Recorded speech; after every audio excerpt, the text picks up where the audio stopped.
Philadelphia Eagles have forged a new identity in the face of adversity over the last month or so, and while Carson Wentz is obviously at the epicenter of it, there is one man who absolutely deserves some recognition, and that's rookie running back Miles Sanders. Prior to Jordan Howard's injury, his rookie season could be deemed as one of plenty of flashes of potential that had been overshadowed by some significant flaws in his game, and when Jordan Howard did go down with a stinger injury after beating his former team, it was kind of assumed that the run game would take a step back, but in fact, the actual opposite has happened. Miles Sanders has stepped up to the plate in a way that not many potentially imagined he could do right away. Over the last 4 games, he has 79 carries, 329 yards, averaging 4.6 yards per carry. That's to go with 20 receptions for 173 yards and totaling 6 touchdowns. He has been an absolute machine, and those flashes of elite potential have become a little bit more consistent. How much has Miles Sanders developed as a running back this season? It's time to take a look at the film from the team's most recent win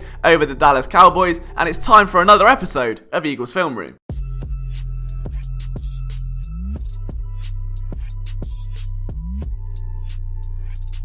Before we get started though guys, firstly I hope you had a fantastic Christmas and wish you all the best ahead of 2020. Your support means the absolute world to us. If you are new around here and you haven't yet subscribed, it will be amazing to have you as part of this community, and as always, don't forget to get your daily dose of Philadelphia sports coverage from myself and all of our writers over at phillysportsnetwork.com. When I was talking about flaws in the game of Miles Sanders, the two that came to mind were the lack of patience and vision at the NFL level. And maybe this was just due to the contrast of Jordan Howard, who would hit the hole with such a surge and he would put every chip he had on one number, whereas Sanders would often try to bounce outside, get to the line and try and just scramble around and see what hole was there. So when Howard went down, the Eagles lost that assertion, that north-south style, and they were met at a crossroads. They could either mold their offense around the style of Miles Sanders, or they could try and expand Sanders' game and almost expedite that growth, and it seems as though they've opted to try and do the latter. Over the last few weeks, the Eagles have started to run a lot of plays out of the I formation and jumbo sets. Now this is 1, due to the lack of wide receivers, 2, because it gets Carson Wentz outside on play action looks and design rollouts, and 3, the help it gives Miles Sanders, because he gets much longer to anticipate where the ball's going to go. In essence, it slows the game down. Here, Sanders has his eyes fixed on number 48 linebacker Joe Thomas, who's naturally filling the A-gap. So Sanders realises, though, is that he's only available because there's just no other running room. If he tries to scrape across the line of scrimmage, he won't get much better. That's the furthest point of depth he can find. That's the hole. So he just charges forward, goes all in, keeps those legs moving, and dives forward. It's a minimal gain, but it's a smart one. And that was something that was missing from his game. Just putting his foot in the ground, getting straight forward, and taking what you're given.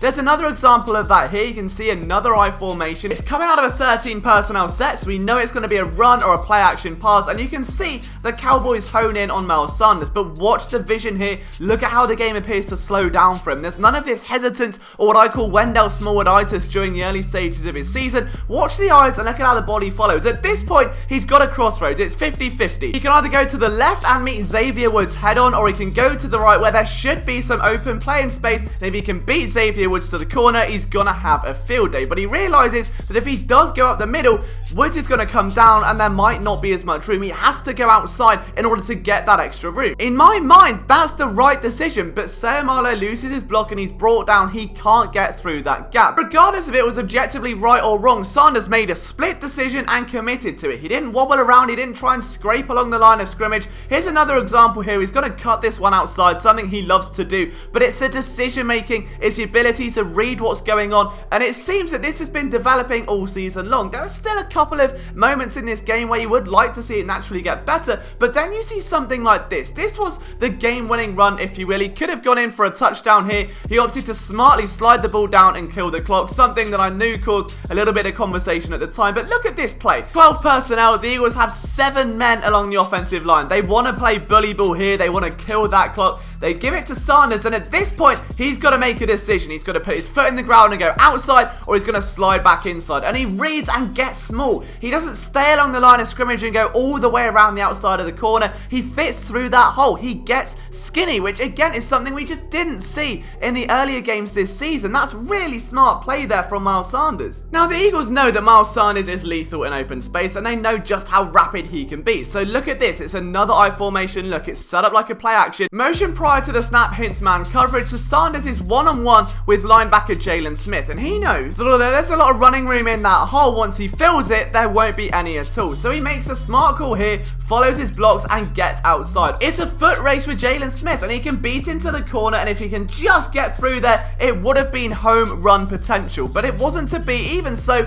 very smart decision from Sanders. Then you've got plays like this, where it's a different element to his game. He's often seen as his agile, elusive back, but right now, 1st and 6 at the goal line, you just want to get that ball as far north as possible, so Sanders commits to that. He thinks about cutting outside and goes, do you know what? Nah, I'm just going to go straight forward, keeps those legs churning after contact, and a couple of plays later, he's rewarded with an easy touchdown run thanks to some fantastic blocking, stunt recognition by the offensive line. He's carved open the Red Sea, and he swims straight through it. Another example of that assertion that we're seeing to his game, he's actually hit before he gets to the hole here, but instead he's got to drive, try and shrug off that tackle, keep those legs moving even when being brought to the ground. That's the sort of development we saw from Wendell Smallwood in 2017, the ability to keep those legs moving forward from Juice Staley, and now you've got a running back with much higher upside taking on those same traits, and it is scary to think where he could be a year from now. The threat of Miles Sanders has also opened up the option game for the Eagles, something that had previously been lacking this season. As an example here where Wentz plays keeper because the defender comes flying off the edge to chase down Miles Sanders, who would have had an open hole. Instead, it's the quarterback who takes the draw. And by keeping him in the I formation, when you do want to roll Wentz out and bring a guard like Sayamalo over, the attention that he draws is so strong that it does buy Wentz even more time to land throws like this. And that level of disciplined play doesn't just get limited to runs. We've seen him be excellent as a receiver this season. He's easily been the team's best deep threat, but in the screen game, he has been lethal in recent weeks. Because as we know, in open space, when those afterburners get turned on, there's very little teams can do to slow him down. And when you get plays like this, the broadcast view and even this view don't really do it justice. It's a simple screen pass here from Miles Sanders. He appears to get sort of lost in traffic when the ball is in his hands, but he gets carried upfield by the current and then put into a position to take real advantage of the open space ahead of him. But let's flip that view around and see what actually happens. The Eagles are going to run another 12 personnel look. You've got Zach Ertz motioning to one side, Sanders drops out, takes the ball. Now right here, he's got a decision. He can go straight up and to the right past Jason Kelsey, or he actually can sit in behind his blockers. He's met with that same decision again here. There's a clear path to go, but he sits in behind Brandon Brooks. He waits for him to make his block and then cuts where Brooks isn't, and that's what buys him that time upfield. That is something that has been coached into him, that has been taught by Juice Staley, and we are seeing the impact that he has had on this young running back now. The ceiling that Miles Sanders has is so high, and he will be a vital cog if this team is to mount a playoff run, and I cannot wait to see what he can do in next year and beyond. But guys, let me know what you think of Miles Sanders down in the comments section below. From myself, Liam Jenkins, thank you so much for watching this video. I'll see you next time.